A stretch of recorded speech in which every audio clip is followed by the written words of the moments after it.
மனைவிகள் எல்லாம் குடும்பம் சுமக்கும் அன்பு தேவதைகள். மனைவி என்றால் அன்பின் இன்னொரு சொல் என்று கொள்ளலாம். பணிக்கு செல்லும் மனைவிகள் எல்லாம் குடும்பம் சுமக்கும் அன்பு தேவதைகள். ஆணுக்கு ஒரு பக்கம் அத்தளம் என்றால் பணிக்கு செல்லும் மனைவிகளுக்கு இரண்டு பக்கம் அத்தளம்.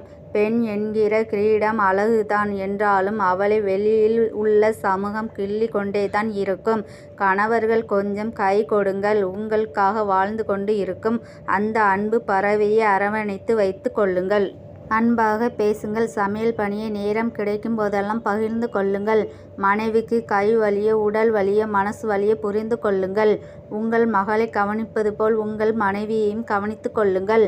உடல் மனசு இரண்டையும் மேன்மைப்படுத்துங்கள். சமையலை பாராட்டுங்கள். அவள் சமையல் அறையில் பட்டிருக்கும் வெப்பம் தொட்ட தழும்பை பாருங்கள். அவை உங்களுக்காக அவள் பட்ட அன்பின் சின்னம். அவள் செய்வது சமையல் அல்ல, அன்பின் அழகு. தினசரி நன்றி சொல்லுங்கள். குறுந்தகவல்களை மனைவிக்கு அனுப்பலாமே. அவள் குடும்பத்திற்காக எரியும் இன்னொரு மெழுகுவர்த்தி. வாழ்க்கை முழுவதும் கூட வரும் அன்பு தேவதை. கடவுள் நம்முடன் இருக்க முடியாது என்பதற்காக கடவுள் கொடுத்த வரம்.